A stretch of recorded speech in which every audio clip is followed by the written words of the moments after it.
Bienvenue chers étudiants de la Dream Life Academy. Votre professeur Woodford est enchanté de vous retrouver. Aujourd'hui, on va aborder la suite des 12 lois de l'univers. On va parler de la loi de l'action ainsi que de la loi de la correspondance. Commençons tout d'abord par la loi de l'action. La loi de l'action stipule que c'est bien d'avoir une intention, des pensées positives et visualiser le désir voulu. Cependant, vous devez faire des actions pour pouvoir manifester cette réalité voulue. Isaac Newton dit qu'en fait, chaque action menée crée une réaction de même intensité qui revient vers vous. Du coup, si vous voulez améliorer votre vie, vous devez créer des actions positives en adéquation avec votre désir voulu pour manifester votre réalité. C'est la loi en fait qui arrive juste après la loi de la vibration. La vibration, je vous rappelle que c'est la loi qui stipule que vous devez penser régulièrement ou vous connecter plus ou moins à votre désir voulu. C'est comme si vous étiez connecté à une station radio. Suite à cette connexion, des idées qui vont faire en sorte que votre réalité puisse se manifester vont tout de suite affluer dans votre esprit. Et après ça, vous devez mettre en place des actions par rapport à ces idées reçues pour pouvoir manifester cette réalité. Je vais prendre deux exemples très simples. Une fois en fait, pour tester si la manifestation ça a marché ou pas, je me suis imaginé avoir un Twix posé sur ma table, sur mon plan de travail, sur mon plan de travail dans ma cuisine. J'ai vraiment visualisé ça comme si c'était réel, comme si le Twix il était posé sur ma table. Et 2 semaines après, je me suis rendu chez ma sœur et elle m'a proposé un Twix. Du coup, je lui ai dit d'accord, j'ai pris ce Twix. Je suis rentré chez moi et je l'ai posé sur ma table. Et là, d'un coup, ce que je m'étais imaginé dans ma tête est devenu réalité. Parce que j'ai fait l'action d'aller voir ma sœur. C'était pas forcément pour avoir un Twix. Je lui ai même pas demandé un Twix. Elle m'a proposé un gâteau. Et du coup, je me suis rendu compte que c'était un Twix. Et là, je me suis dit, ah, en fait, finalement, la manifestation, ça existe vraiment, ça marche. Et du coup, pour votre désir ou votre réalité, je pense que vu que c'est plus difficile à manifester qu'un Twix, ça prend un peu plus de temps. Mais du coup, vous devez faire des actions qui vont vous ramener petit à petit dans cette réalité-là. Je vais faire un résumé rapide de ce que je viens de vous expliquer pour qu'on puisse tout mettre à plat et que ce soit clair pour tout le monde. Le deuxième exemple que j'ai, c'est par exemple si vous voulez devenir youtubeur. Youtubeur à succès, pas youtubeur qui ne gagne rien du tout. Un youtubeur à succès avec plein d'abonnés, etc. Vous devez vous imaginer être ce youtubeur à succès, mais après ça, vous devez mettre en place des actions pour rendre ça réel. Vous devez donc créer un script, publier des vidéos, et ça quotidiennement jusqu'à ce que vous vous êtes imaginé votre vision. Enfin, une fois que vous vous êtes visualisé être ce youtubeur à succès, vous allez avoir des idées. Les jours qui suivent ou même le jour même, vous allez avoir des idées de vidéos à créer pour devenir ce youtubeur à succès là. Après ça, vous devez créer votre script et publier votre vidéo sur une chaîne YouTube afin de devenir ce youtubeur à succès. C'est assez simple comme loi. Aux US, je pense qu'ils se concentrent surtout sur cette loi, j'ai l'impression, avec la hustle culture, où les gens mettent en place des actions, le grinding, etc. Enfin, les gens qui sont déterminés à devenir successful dans la vie, ils font plein d'actions pour atteindre ce but-là. Mais avant ça, il faut déjà vous visualiser dans votre réalité désirée. Et après, vous allez avoir des bonnes idées pour pouvoir rendre réelle cette réalité-là. Afin de motiver les troupes, j'ai pensé à une sorte de citation. Enfin, d'une sorte de, d'une image que vous pouvez vous imaginer afin de mettre en place plus rapidement vos actions. En fait, la vie, c'est comme un théâtre. C'est comme une pièce de théâtre ou un film, si vous préférez. Et du coup, votre désir ou votre réalité imagée, c'est le scénario du film. Et chaque action que vous menez, c'est le script du scénario que vous avez eu, que vous jouez. Tout simplement, vous êtes un acteur. Ce que vous vous êtes imaginé dans un film, vous avez imaginé une réalité où vous êtes l'acteur principal. Et du coup, il est temps maintenant de jouer le scénario que vous vous êtes imaginé. C'est aussi simple que ça. Et du coup, pour mettre en pratique ça plus facilement, choisissez un désir voulu. faut qu'il soit clair et précis. Après ça, vous découpez votre désir voulu en plusieurs étapes afin d'atteindre ce désir-là. Plusieurs étapes que vous pouvez mettre en œuvre quotidiennement ou mensuellement si vous préférez. Et vous faites ces actions-là. Ça va vous permettre de ne pas procrastiner, de ne pas rêvasser toute la journée aussi. Et n'hésitez pas à célébrer chaque petite victoire. Chaque action que vous menez pour réaliser votre désir, vous devez célébrer ces actions-là. Qu'elles aient apporté des résultats directs ou non, vous devez célébrer ça parce que juste le fait d'avoir fait des actions pour avancer et pouvoir atteindre votre réalité désirée, faut applaudir ça. Parce que vous avez fait un effort pour pouvoir devenir la personne que vous souhaitez être plus tard. Petit aparté par rapport à la loi de l'action. En fait, mettre en place des actions pour pouvoir matérialiser votre réalité désirée, c'est assez simple. Par contre, souvent, je me suis rendu compte, par exemple pour moi-même, que la mise en place des actions que je veux faire, elle est ralentie ou elle est moindre parce que je procrastine souvent et que j'ai des émotions, on va dire, qui surviennent de temps à autre, comme la peur, ou j'ai l'impression que, par exemple, on va me juger si je publie des vidéos sur YouTube.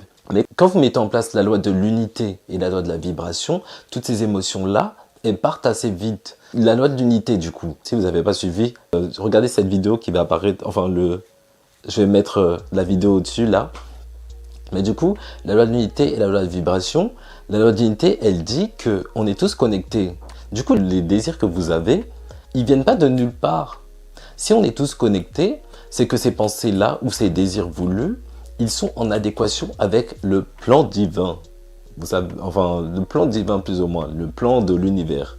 Du coup, une fois que vous savez ça, qu'est-ce qui vous empêche de mettre en place des actions pour atteindre votre désir? Rien du tout. De quoi est-ce que vous avez peur?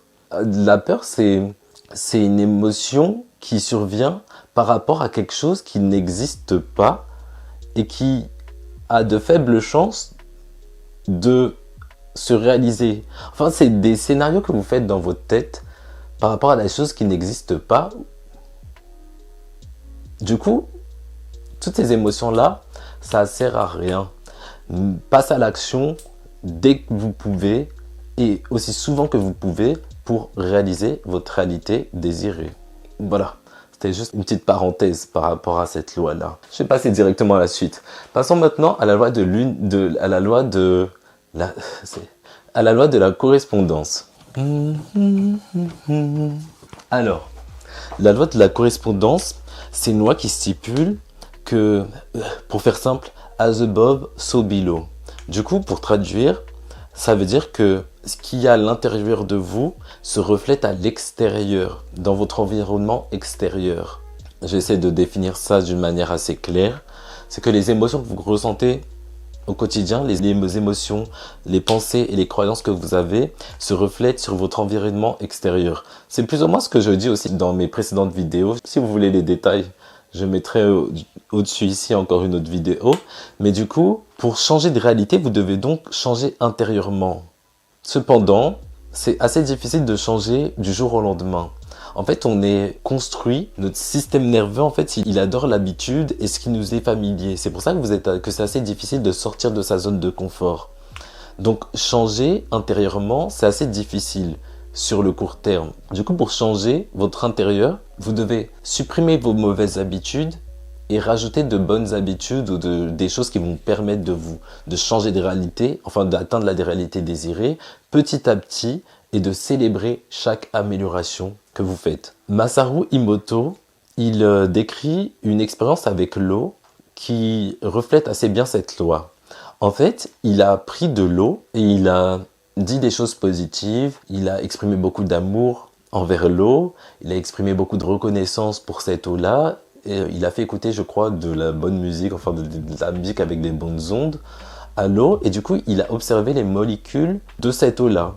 Et cette observation, elle a montré que les molécules de l'eau, elles reflétaient des cristaux assez symétriques et très très beaux. Il a fait la même chose en faisant une expérience contraire. Il a dit beaucoup de choses négatives un autre échantillon d'eau exprime beaucoup d'émotions négatives comme la haine, la peur, la honte, ce genre de choses à de l'eau.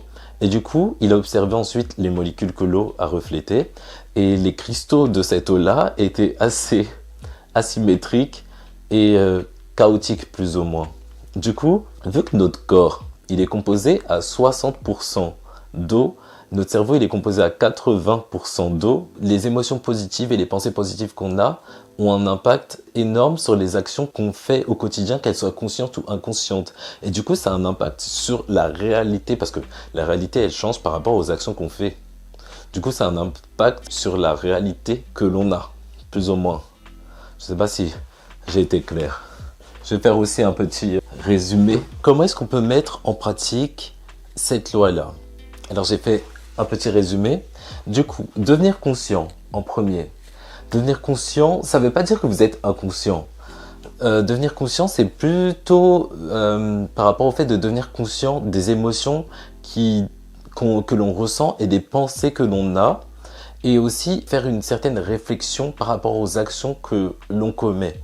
Qu'est-ce que je veux dire par là? Si par exemple, vous êtes plutôt conscient de vos émotions, lorsque vous vous sentez mal par rapport à un événement, etc. qui vous arrive, essayez de shifter ce mauvais mood en ayant soit un mood neutre, du coup vous détachez de la situation, soit vous remémorez un souvenir positif que vous avez eu, ou bien pensez à votre réalité désirée. Ça, c'est censé vous mettre dans un bon mood. Du coup, ça va vous mettre dans un bon mood et en plus vous rappeler des objectifs que vous avez pour vous dans votre vie. Donc ça, c'est un 2 en 1. 2. Être en paix.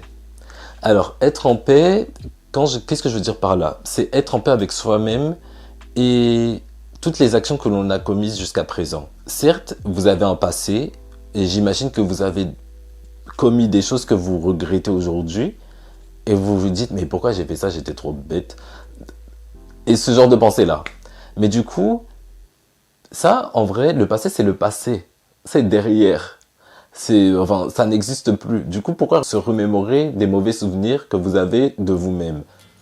Ça sert à rien. Être en paix avec soi-même, c'est surtout se remémorer, en fait, que faites comme si vous étiez un ami, enfin, dédoublez votre personnalité plus ou moins, et faites comme si vous étiez un ami qui est avec vous depuis votre plus jeune âge.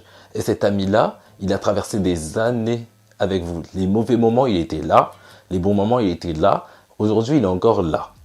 Du coup, comment est-ce que vous considériez un ami qui est là pour vous dans tous les moments que vous traversez dans votre vie? Vous adoriez cet ami-là. Et cet ami, c'est vous. Du coup, comment vous pouvez ne pas vous aimer en sachant que vous étiez là et vous avez traversé tous les bons moments que vous avez eus et les mauvais moments que vous avez dans votre vie? Vous étiez là. Et aujourd'hui encore, vous êtes là, vous faites tout, vous mettez tout en pratique pour améliorer votre vie. Donc, comment ne pas vous adorer? C'est assez simple. 3. Good mood et in tune.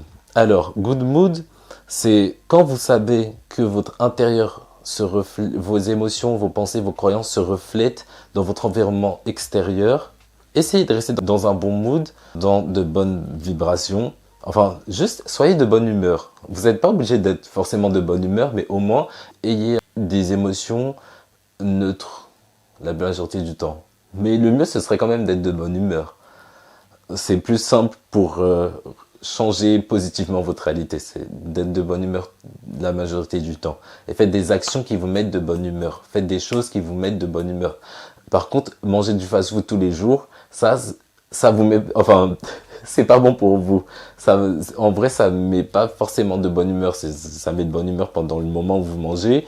Et l'heure qui suit, vous regrettez votre fast-food. Donc non, faites des choses healthy qui vous mettent de bonne humeur. Chantez, dansez, je sais pas, ce genre de choses. Passez du temps avec vos amis, appelez vos amis que vous n'avez pas appelés depuis un moment. Mais être de bonne humeur, c'est simple. Concentrez-vous sur les bonnes choses aussi. Bon entourage. Certes, c'est pas facile d'avoir un bon entourage quand vous êtes par exemple dans un milieu familial et votre famille est toxique. Ok, ça c'est assez difficile. Mais du coup, par rapport à ça, si vous êtes dans cette situation-là, passez un maximum de temps avec des personnes qui vous mettent de bonne humeur. Ou sinon, détachez-vous de ces environnements toxiques. Quand je dis vous détacher, c'est vous détacher mentalement surtout des situations que vous avez dans votre environnement toxique, ou sinon, essayez de passer le moins de temps dans cet environnement toxique pour équilibrer plus ou moins la balance. 1, 2, 3, 4, 5. 5, 5, gratitude. En fait, les gens, ils se concentrent souvent sur les mauvais événements qui leur arrivent dans la vie de tous les jours parce qu'ils oublient les bonnes choses qu'ils ont actuellement. En fait, quand on prend facilement les choses pour acquises, parce qu'on s'habitue facilement aux bonnes choses qu'on a autour de nous, mais par exemple, juste le fait d'avoir un toit, d'avoir à manger, enfin ce genre de choses, on prend tout ça pour acquis. Mais en vrai, quand on se souvient des choses que l'on voulait et qu'on a aujourd'hui, c'est facile d'être dans un mood de gratitude et d'être reconnaissant pour la vie qu'on a. Donc n'hésitez pas à vous rappeler de toutes les choses que vous avez désirées un jour, de même des petites choses que vous avez et que d'autres personnes n'ont pas. Ça vous permet de vraiment être dans la gratitude. Et la gratitude, c'est une émotion qu'on ressent qui est positive et qui a un impact énorme sur notre vie au quotidien. Du coup, n'hésitez pas à être vraiment dans un mood de gratitude et de remercier l'univers, etc. pour les bonnes choses qu'il vous apporte et qu'il va vous apporter. Voilà. Là, j'ai fini sur une bonne note en vrai par ma vidéo. J'espère vraiment que j'ai été clair dans ces explications-là. N'hésitez pas à vous abonner et à mettre des likes. Franchement, merci pour les derniers commentaires et les abonnements que j'ai reçus récemment. Ça me fait super plaisir. Et du coup, n'hésitez pas à poser vos questions ou à juste mettre un commentaire pour dire merci. Si la vidéo elle vous a plu, ça permet en fait de booster un maximum mes vidéos. Donc, merci beaucoup. Enfin, n'hésitez pas à faire ça. Et merci dans tous les cas pour avoir regardé la vidéo jusqu'à présent. Je vais continuer. Je vais continuer à publier des vidéos pour... là, il y en a 12 encore, on est seulement à la 4e. J'ai encore plein d'autres vidéos à publier. Mais du coup, n'hésitez pas à vous abonner si vous voulez en savoir plus sur les autres lois de l'univers et comment changer votre réalité. Donc, c'était tout pour moi. Tchuss. Petit aparté. Cette vidéo-là, elle était plus ou moins scriptée ou préparée si vous préférez. Par rapport aux autres vidéos, dites-moi s'il y a une amélioration ou un glow down. Parce que j'essaie de tester différentes choses, différentes manières de faire mes vidéos, etc.